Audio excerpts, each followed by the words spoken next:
ido alguna vez al oculista? Sí, ¿verdad? Yo he ido varias veces al oculista. Y cuando yo era más joven, hace poquito, tenía un deseo tan grande de llevar gafas, porque me parecía algo tan chulo llevar gafas y como era como muy guay así, ¿no? Entonces yo iba al oculista para que me hiciera la prueba y para que me dijera, ¿ves que te va poniendo los lentes ahora, y ahora, y ahora, y así, mejor? Y yo decía, esta vez sí que me van a poner gafas, pero iba y nunca me ponían gafas. Al final lo conseguí y ahora tengo gafas para leer, pero tengo gafas. Entonces, es interesante ver cómo cuando vamos al oculista a una revisión, en función de los lentes que te va poniendo, siempre te va preguntando, ¿ahora ves? ¿Ves mejor? ¿Así o así?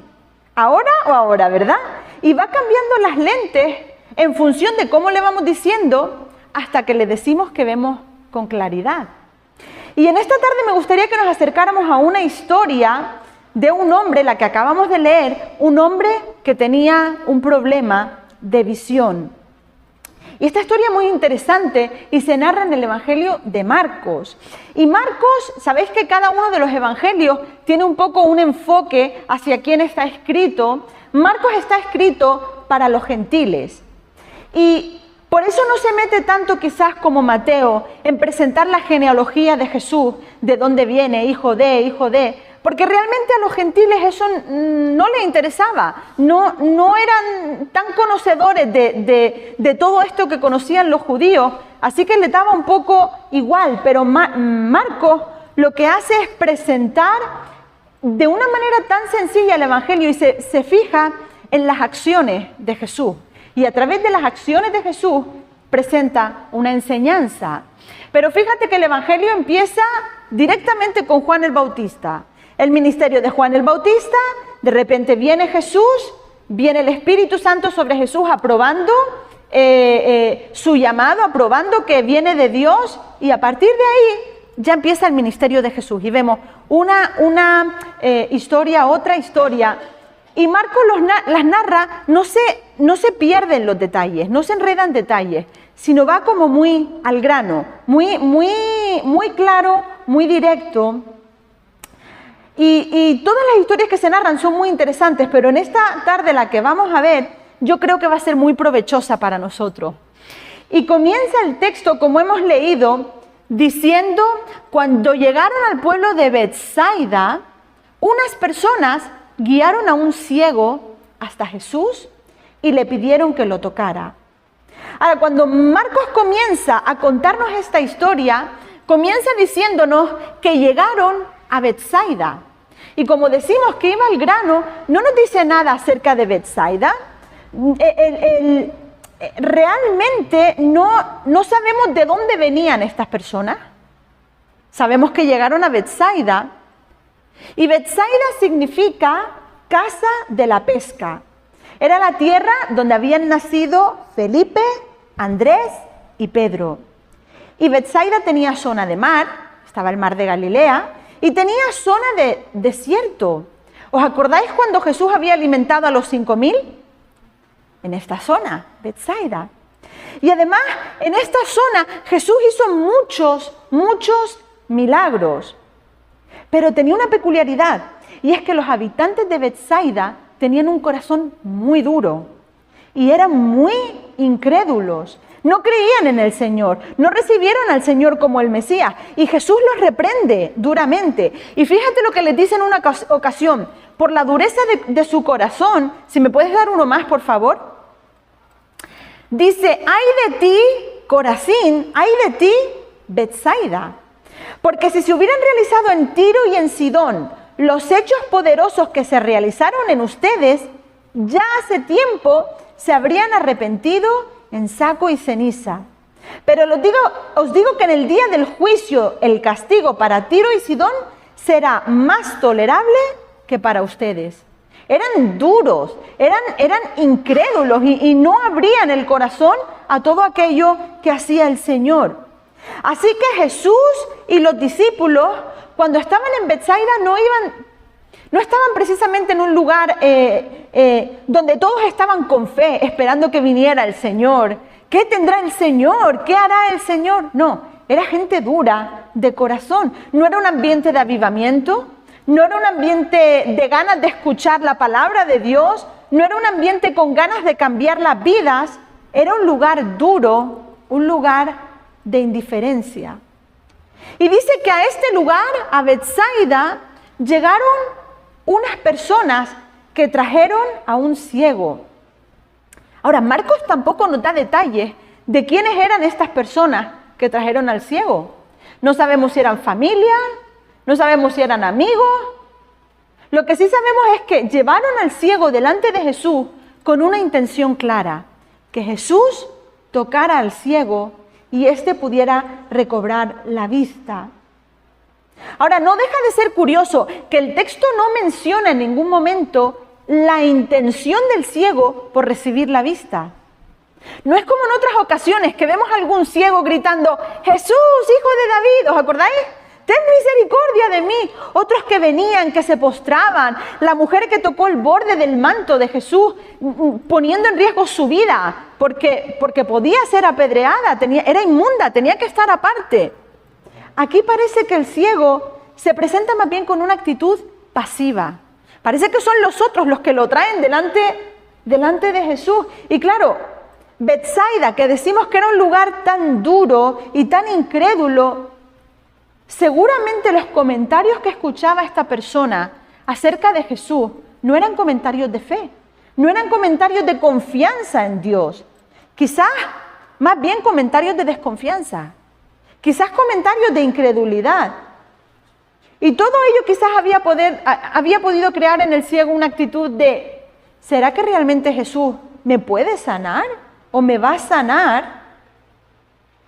Pero estas personas trajeron al ciego delante de Jesús. ¿Me puedes dar uno más, por favor? Y fíjate lo que dice. Jesús tomó al ciego de la mano y lo llevó fuera del pueblo.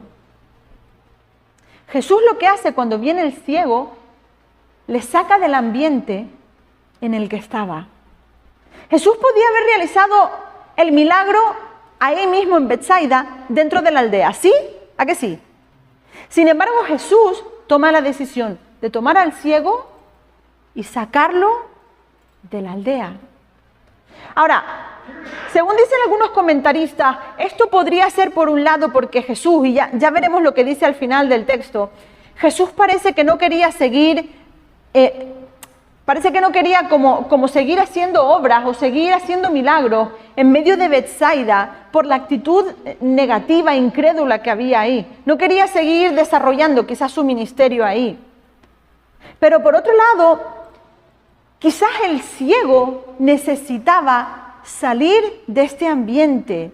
Quizás necesitaba estar lejos de un ambiente de tanta incredulidad, de tanta dureza de corazón, fuera de la vista de los demás, fuera de la presión de grupo, y necesitaba pasar un tiempo con Jesús. Ahora fíjate, dice que Jesús toma al ciego de la mano. ¿Te habías parado a pensar en esto? No sabemos cuánto caminaron. No sabemos cuánta distancia había desde donde estaba Jesús hasta donde Jesús quería llevar al ciego fuera de la aldea. ¿Pero has visto alguna vez a alguien guiando a un ciego? ¿O has guiado alguna vez a un ciego? Le tomas de la mano y empiezas a decir, cuidado, una piedra, cuidado, un escalón, cuidado, cuesta abajo, cuesta arriba, no te tropieces, un árbol, ven por aquí. El Dios del universo, el Dios encarnado, estaba tomando a este hombre de la mano y le estaba guiando paso a paso. Qué interesante, ¿no? Ahora no sabemos cuánto tiempo estuvieron caminando. Quizás fue media hora, quizás fue todo un día. Pero Jesús lo cogió de la mano y esto Jesús no lo hizo. Jesús le podía haber dicho, mira, vale, quedamos fuera de la aldea, nos vemos allí dentro de media hora y allí hablamos. Y los mismos que trajeron al ciego delante de Jesús podían haber acompañado al ciego fuera de la aldea. Sin embargo, Jesús toma al ciego y lo guía. Y en el camino iban hablando, en el camino iban conversando. Qué importante este tiempo que el ciego tuvo este contacto con Jesús. Qué importante este camino con Jesús.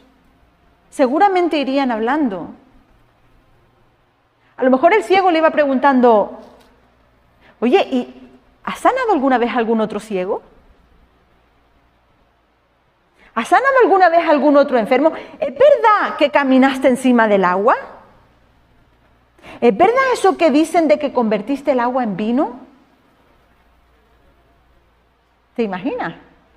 ¿O tú no hubieras aprovechado para hablar con Jesús en el camino? ¿Qué le hubieras preguntado?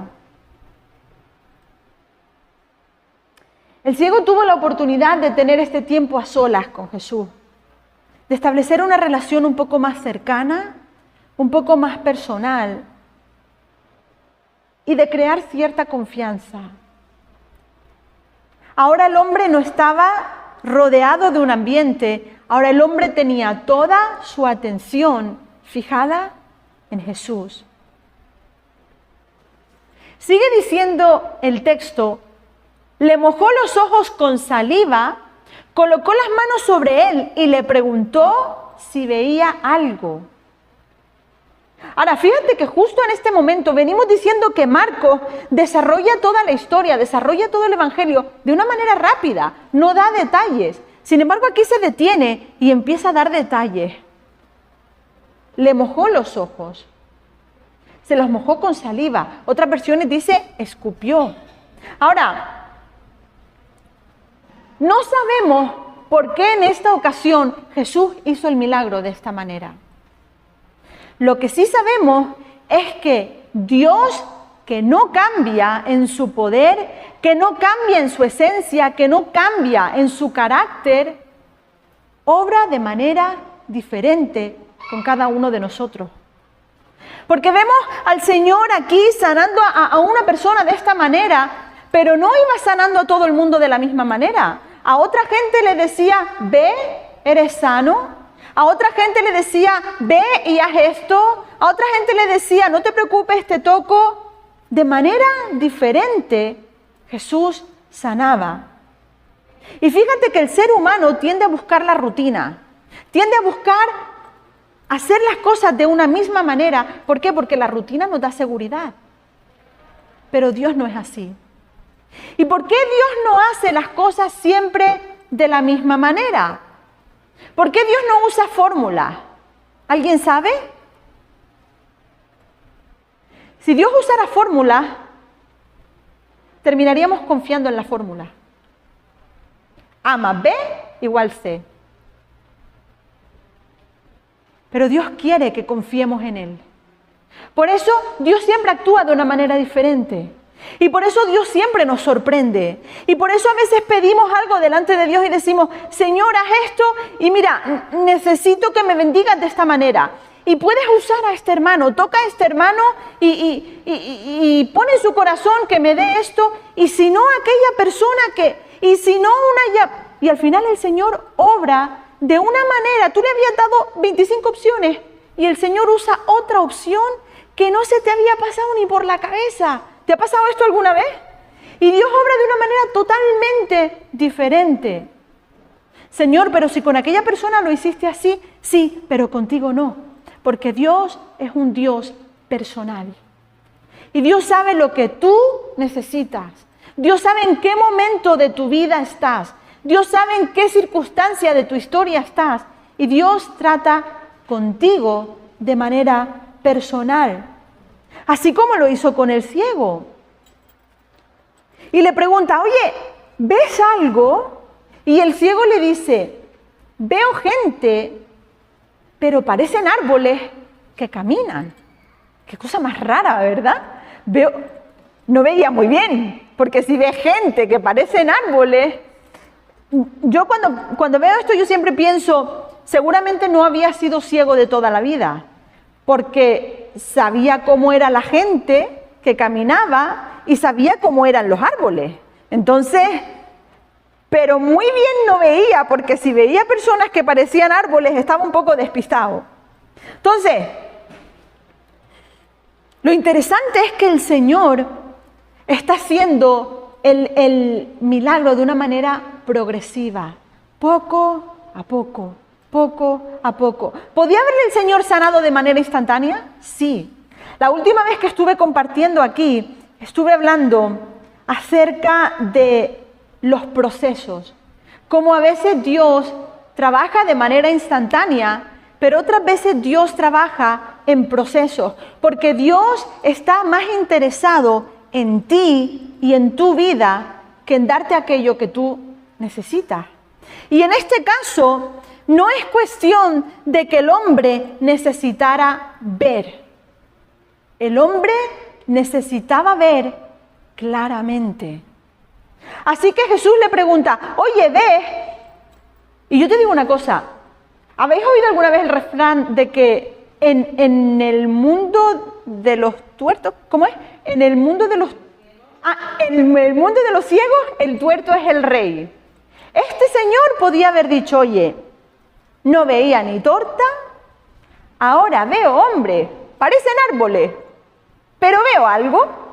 Por lo menos para ir medio andando y medio igual puedo apañarme. No. El Señor le pregunta, ¿ves? Y él dice, Señor, veo, pero no veo claramente. Veo, pero no veo con la claridad que tengo que ver. No soy capaz de distinguir claramente. Me sorprende la sinceridad de este hombre. Ahora, ¿tú crees que Jesús sabía cómo veía a este hombre? ¿Jesús sabía que este hombre no veía bien? Claro que lo sabía. No es que Jesús estaba diciendo, a ver, ¿qué me falló? ¿Qué me falló en el milagro? No. Jesús sabía. El hombre tenía que llegar a un punto de darse cuenta de que no basta con ver. Hay que ver claramente, hay que ver con claridad.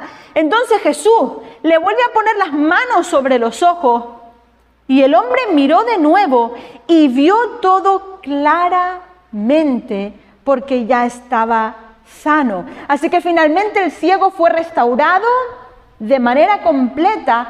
Jesús no dejó el trabajo a medias, sino que completó el trabajo. Y eso fue un milagro grandísimo para él, para todos los que estaban allí. Y aunque el texto no nos habla no nos da los detalles acerca de cómo la gente reaccionó, sí vemos lo que Jesús le mandó. Uno más, por favor. Le dijo, vete a tu casa, no regreses al pueblo. No le empiezas a decir a todo el mundo lo que pasó. Vete a tu casa tranquilo.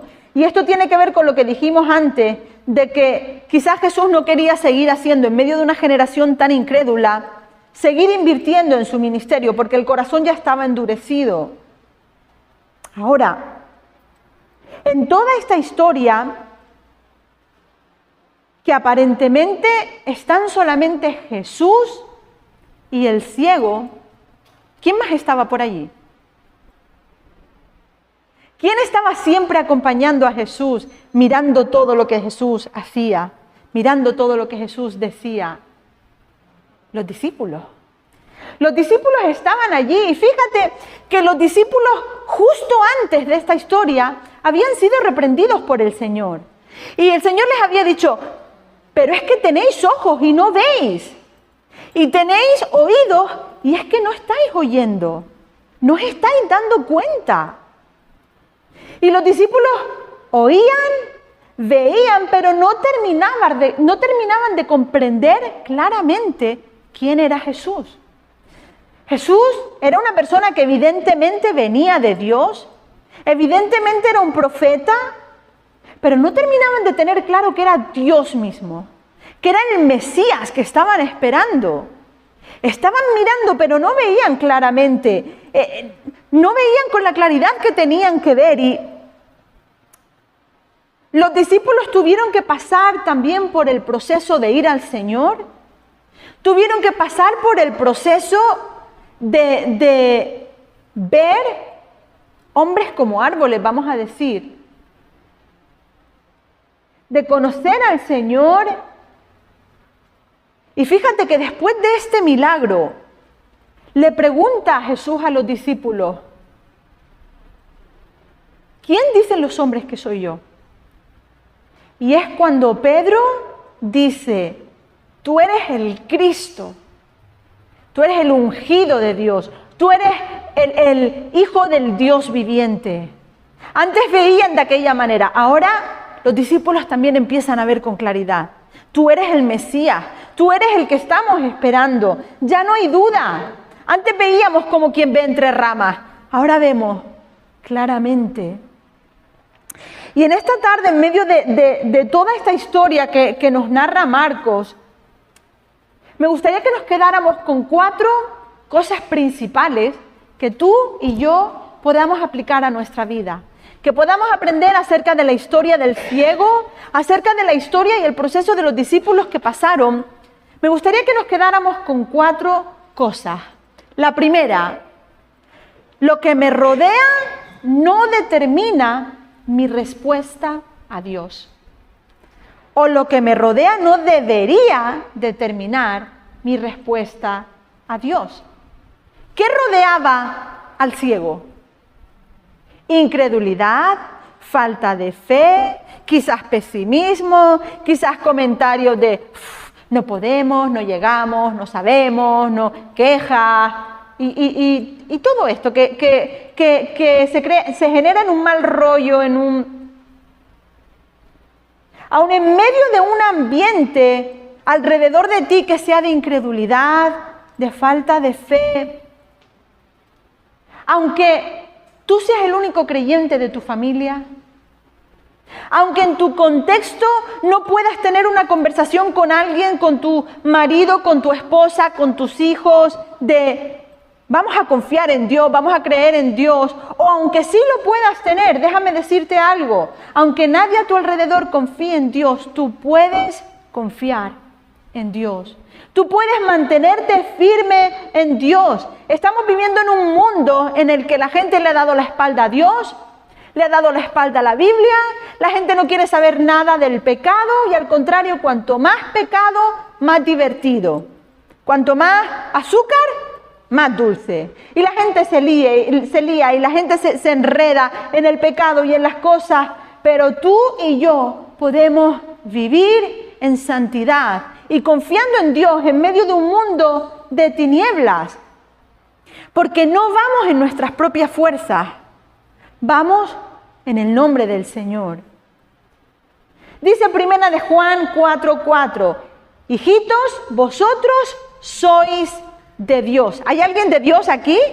Vosotros sois de Dios y habéis vencido al mundo, porque mayor es el que está en vosotros que el que está en el mundo. Amén. Así que tú y yo tenemos el poder del Señor. Lo que te rodea no determina que tú puedas confiar en Dios. Amén. Segunda cosa que podemos aprender de esta historia. Deja que Dios guíe tus pasos. Del mismo modo que Jesús tomó al ciego de la mano y le fue guiando, cuidado por aquí, por allí, vamos despacito. De ese mismo modo es necesario que tú y yo confiemos en Dios y dejemos que Dios nos tome de la mano y nos lleve al lugar donde Él quiere llevarnos para que trabaje en nuestra vida de la manera que Él quiere trabajar. Dios sabe lo que tú necesitas. Quizás yo no lo sé. Quizás Mónica no lo sabe, pero Dios lo sabe. Y Dios sabe en qué punto de tu historia estás. Y Dios sabe qué peticiones tienes delante de Él. Y Dios sabe cómo trabajar en tu vida. A veces hay cosas que tienen que ser pulidas, hay cosas que tienen que ser transformadas, hay cosas que tienen que ser rendidas. Pero Dios te va a llevar a un lugar donde no tengas distracciones, donde puedas estar centrado en Jesús, siendo guiado por Él. El salmista decía, por amor de tu nombre me guiarás y me encaminarás. Otro salmo, me tomaste de la mano derecha, me has guiado según tu consejo y después me recibirás en gloria. Vamos a dejar que el Señor guíe nuestros pasos para que pueda trabajar en nuestra vida. Amén. Siguiente. Dios nunca deja su trabajo a medias. Así como Jesús no dejó al ciego a medio ver, no dijo, oye, pues si más o menos ve, pues tira para adelante con lo que pueda. Jesús completó la obra y hasta que el ciego no vio claramente, Jesús estuvo trabajando en su vida. En tu vida y en mi vida pasa igual. Fíjate, no importa tanto lo difícil, lo compleja que sea la situación, lo que importa es que Dios sabe cómo seguir trabajando en nosotros. O pensamos a veces que la hemos liado tanto que Dios se lleva las manos a la cabeza y dice, ¿y ahora? ¿Y ahora qué hago? Esto no me lo esperaba. ¿Ahora? No. Dios nos ama. Y Dios, incluso a pesar de nosotros, Dios no va a dejar de trabajar en nuestra vida. Dios sigue trabajando y sigue perfeccionando en nuestra vida la imagen de Jesús. Fíjate cómo lo dice Pablo. Estando convencido, no dice me parece a mí qué. Estando convencido de esto, que el que en ustedes comenzó la buena obra, la dejará hasta la mitad. ¿Dice eso? ¿Qué dice? La perfeccionará, la completará hasta el día de Cristo Jesús. El Señor tiene trabajo que hacer, montón. Tiene un montón de trabajo que hacer en ti y en mí. Pero el Señor sigue trabajando. Sigue trabajando. Y qué bueno que el Señor no va a dejar de trabajar en nosotros. Amén. Y cuarta cosa que podemos aprender. No te conformes. No te conformes. Nosotros, al igual que el ciego, al igual que los discípulos, hemos comenzado a ver.